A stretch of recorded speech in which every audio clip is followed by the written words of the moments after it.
자, 다음 이론은 자기효능감 이론입니다.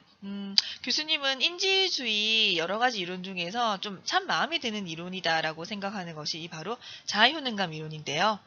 자아효능감 이론은 어떤 과제를 성공적으로 조직하고 실행할 때 자신의 능력을 잘 지각하는 특성을 얘기합니다. 자, 결국 그래서 이 자신의 능력을 잘 지각한다는 것은 자기 효능감이 높다라는 얘기가 되는데요. 이렇게 높은 자기 효능감을 보이는 친구들은요. 아니야, 좀 어렵지만은 내가 이렇게 하면 더 잘할 수 있어. 그래서 조금 더 쉬운 과제보다는 약간 상위의 과제에 도전을 하고 이 친구들은 상당히 열정이 있어요. 자, 결국 그렇게 하다 보면은 당연히 이런 과제에 시간적인 투자나 노력, 에너지를 많이 집중하겠죠? 그래서 과업에 집중을 하게 됩니다. 결국 그렇게 되면은 높은 성취를 보일 수밖에 없겠죠. 자, 그래서 이러한 그 자아효능감 차원에서도 자신의 능력에 대한 신뢰감이 높은 교사가 학생들의 높은 학업 성취를 이끌어낸가 낸다라는 여러 이론들을 봤었을 때 여러분들이 청소년 지도사로서 이 청소년들의 이 높은 학업 성취 또는 만족도를 끌어내기 위해서는요. 일단 청소년 지도사 자기 자체가 굉장히 자아 효능감이 높은 지도사였으면 좋겠습니다.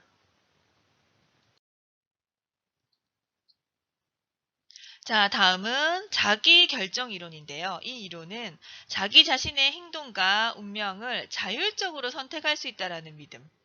그래서 자기 결정력을 가질 때 과제에 오랫동안 참여를 하게 됩니다. 당연하겠죠?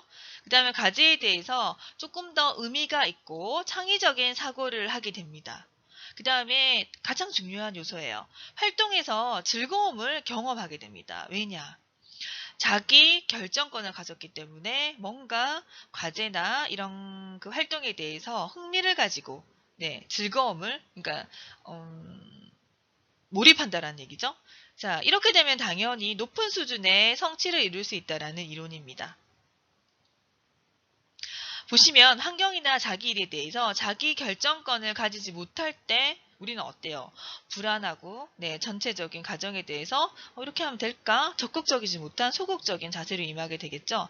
자, 그래서 내적인 동기보다는 외적으로 좀 더 쉽게 나왔으면 좋겠어. 누가 도와줬으면 좋겠어. 이렇게 외적인 요구에 뭔가 귀인을 하는 그러한 결과에 영향을 받는 이런 경향을 보이게 됩니다. 네, 다음은 자기 결정에 영향을 미치는 요인 5가지에 대해서 살펴보도록 하겠습니다. 첫 번째가 선택인데요. 여러분은 어느 정도 선택의 폭, 기회를 준다면 자기 결정력이 증가할까요?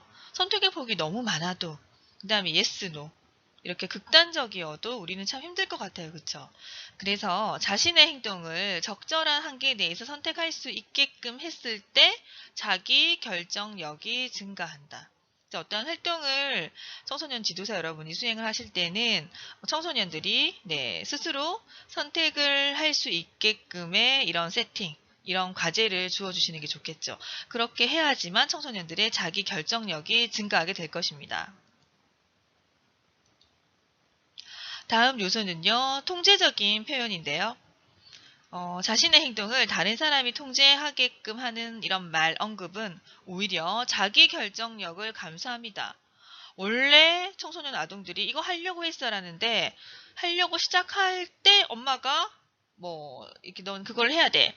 과제를 해. 언제까지 해. 라고 한다면은 굉장히 하기 싫어지죠. 똑같은 맥락으로 자기 결정력을 감소시키는 이러한 표현들은 우리는 좀 자제해야 될 것 같아요. 자, 세 번째로 외적인 보상입니다. 자, 과정에 대한 정보 제공이 아닌 행동을 통제하거나, 좀 조정을 하려는 수단으로, 청소년들이 인식을 한다 그러면, 이때도 자기 결정력이 감소하게 됩니다.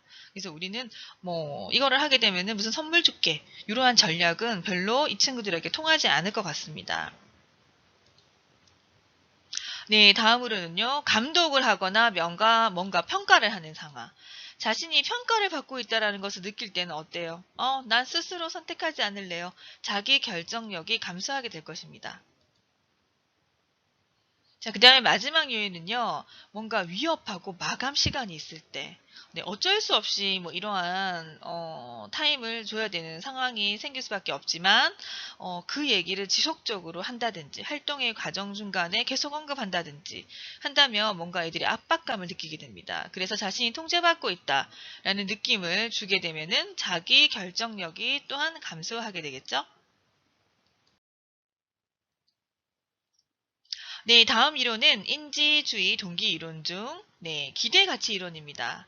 기대가치 이론은요, 여러분, 특정한 과제 수행에 있어서 동기에는 뭔가 기대, 가치라는 변수가 존재한다라고 하는 이론. 여기서 말하는 기대는 난 이거 해낼 수 있을 거야, 성공할 수 있을 거야 라는 믿음. 여기서 말하는 또한 가치는 실제 수행에 따른 직접적, 간접적인 이익이 반드시 있어. 이거를 하고 나면은 나는 이러한 아이가 될 거야 라고 한다라는 믿음. 상당히 두 가지 다 좀 좋은 용어죠. 그래서 적당한 양의 노력을 하면 성공할 수 있겠다고 믿는 거. 이게 바로 높은 기대가 되고요.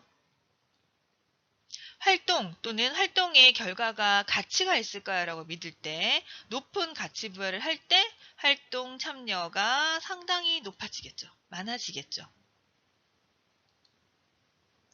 자, 그러면 이 기대 수준에 영향을 미치는 여러 가지 요인들이 있는데요. 어떤 것들이 있는지 한번 볼까요? 첫 번째, 어떤 과제에 대한 성공과 실패에 대한 내 선행 경험이 있어. 그러면 내가 어느 정도 기대를 할지, 가치를 부여를 할지를 빨리 판단하게 되죠.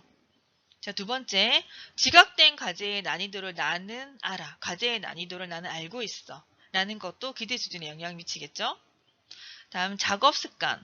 네, 해서 내가 이 정도만 하면 할 수 있을 것 같은데 스킬, 작업과 관련된 내 경험이 있어. 그 다음에 환경적인 자원. 나는 이 과제나 이런 일을 할 만큼의 인적 자원이라든지 물질적인 자원을 가지고 있어. 이런 재료들 내가 구비할 수 있어. 나 가지고 있어. 라는 얘기. 그 다음에 교수의 질. 그래서 뭔가 티칭을 하게 되는 이런 질적인 측면이 바로 또 아이들의 기대 수준에 영향을 미치게 되겠죠. 그 다음에 성공을 위해서 예상되는 노력.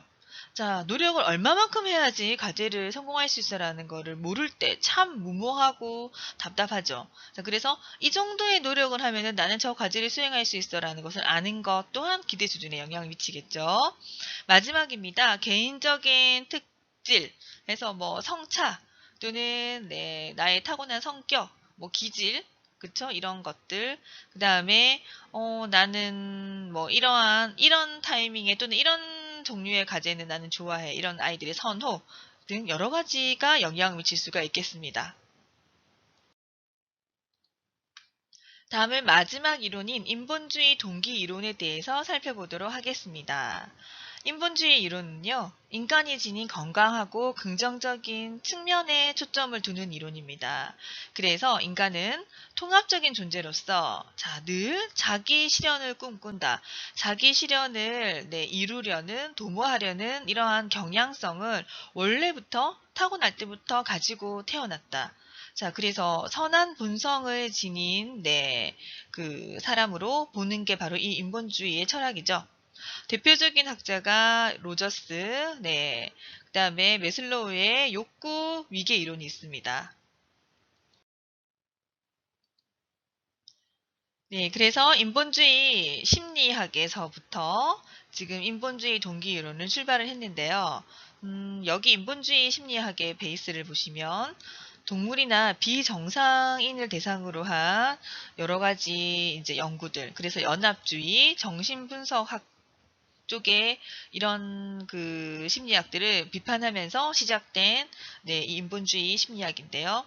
여기 인본주의 심리학에서는 인간을 보다 자기조절적, 그다음에 자기통제적, 자기 선택적이기 때문에 인간은 자발적이고 자율성을 태어날 때부터 가지고 태어났다. 그래서 우리는 인간들의 이런 자발성, 자율성을 조금 더 강조해야 한다라고 보는 입장입니다. 그래서 인본주의 동기 이론의 핵심은요, 한마디로 자아 개념입니다. 그래서 개인이 지각하고 이 내부에 가진 이런 욕구에 대한 반응에 초점을 맞추며 자, 인간을 이제 전체를 다루는 자아를 중심으로 해서 네, 이 자아 개념을 발달시켜 나가야 된다라고 보는 거죠. 인본주의 동기 이론의 대표 이론인 욕구 위계 이론을 살펴보도록 할 건데요. 자, 마슬로는 인간은 긍정적이고 굉장히 인지적, 지적이며 네, 상위지향적인 내적인 욕구를 가지고 태어났다. 이미 태어날 때부터. 그래서 우리는 이 욕구를 만족시키기 위해서 늘 노력해야 된다라고 하고 있습니다. 자, 이러한 욕구 이론이 주는 시사점부터 우리는 먼저 살펴보도록 할 건데요. 자, 인간은 기본 욕구가 충족되어야지만은 네, 이후에 상위 학습이 가능하다. 그래서 학습에 효율적이다. 절대로 배가 고프거나 잠이 오는 상태에서 아무리 우수한 교수법, 우수한 교수진이 강의를 한다 하더라도 네, 제대로 된 학습이 되지 않겠죠. 그 다음 두 번째, 구체적인 학습 내용과 주제들이 학생들의 뭐와 나 이거 필요해. 나한테 필요할 것이야. 내가 따는 자격증에 이 과목을 배워야 해. 이런 네, 학습자들의 자아 또는 욕구와 연결되어 통합되어야지만은 동기가 극대화된다. 자, 그래서 마슬로의 욕구 위기 이론에 대해서 구체적으로 살펴보도록 할 건데요. 자, 여러분이 과연 이 5가지 단계 중 현재 어떤 욕구의 상태에 머물러 있고, 네, 무엇을 고민하는지에 대해서 좀 생각을 하시면서 같이 이 마슬로의 욕구 위기 이론을 살펴보면 좋을 것 같습니다. 자, 첫 번째 가장 하위의 단계인데요.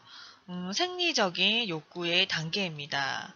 보시면 네, 의식주 우리가 가장 인간의 기본적인 욕구 1차 욕구 입고 먹고 거주하는 의식주 이것이 해결이 안 되면 네, 이후에 2차, 3차, 4차, 5차에 뭐 아무리 좋은 욕구를 가지고 있다 하더라도 네, 의미가 없고 그 노력을 한다 하더라도 인간은 극복하지 못한다라는 거예요. 그래서 인간의 기본 욕구를 충족시키려고 한다. 태어났었을 때부터 가지고 있는 가장 생리적인 기본적인 욕구입니다. 자, 이것이 어느 정도 만족이 되면요. 인간은 두 번째 단계의 안전에 관련된 욕구를 또 채우고 싶어 합니다. 자, 안전의 욕구는요. 신체적, 감정적인 위험으로부터 뭔가 보호받고 안전해지기를 바라는 욕구. 그래서 추위나 또는 뭔가 불안한 요소들로부터의 이런 심리적인 안정, 그다음 신체적인 안정, 건강, 뭐 이런 거와 관련된 욕구인데요. 자, 여러분들 심리적인 또는 신체적인 건강하지 않은 상태에서 뭔가 존경의 욕구, 자아실현 욕구가 생길까요? 그렇지 않다라는 얘기예요. 자, 그래서 1단계, 2단계의 안전의 요구까지 조금 채워주고 난 다음에는, 네, 3단계에서 소속감, 애정과 관련된 욕구를 또 인간은 갈망을 합니다. 3단계의 소속감과 애정의 욕구는요, 인간은 사회적인 존재이죠. 그렇기 때문에 어디에 소속되는 소속감, 그래서 네, 유언대 학생으로서의 이런 소속감, 그다음에 자신이 다른 집단에 의해서 받아들여지기를 원하고 또는 뭔가 이제 같은 학년, 동료, 또래 집단에서 이렇게 또는 이성 친구, 친교를 나누고 싶어 하는 거, 그 다음에 결혼에 대한 갈구. 그래서 연령별로 조금 다를 수 있는데, 청소년 같은 경우는 또래 집단이 이 3단계 소속감을 느끼느냐, 또는 뭐 부모, 또래 관계에서 내가 애정을 충분히 만족시켜서 받는가, 욕구를 채울 수 있는가가 굉장히 중요한 지표가 되겠죠. 그 다음에 네, 대학생 후기부터 이제 청년기, 성인기, 요럴 때는 이성 친구와의 이런 원만한 관계가 유지되는가, 또는 직장, 어떠한 내가 위치를 가지고 소속감을 느끼면서 내가 회사 생활을 하는가. 그래서 결국에는 네, 안정적인 직장, 그 다음에 따뜻한 가정을 이루는 것이 이 3단계에서 어느 정도 내가 욕구를 채웠다라는 만족감을 느낄 수 있는 단계인 것 같아요.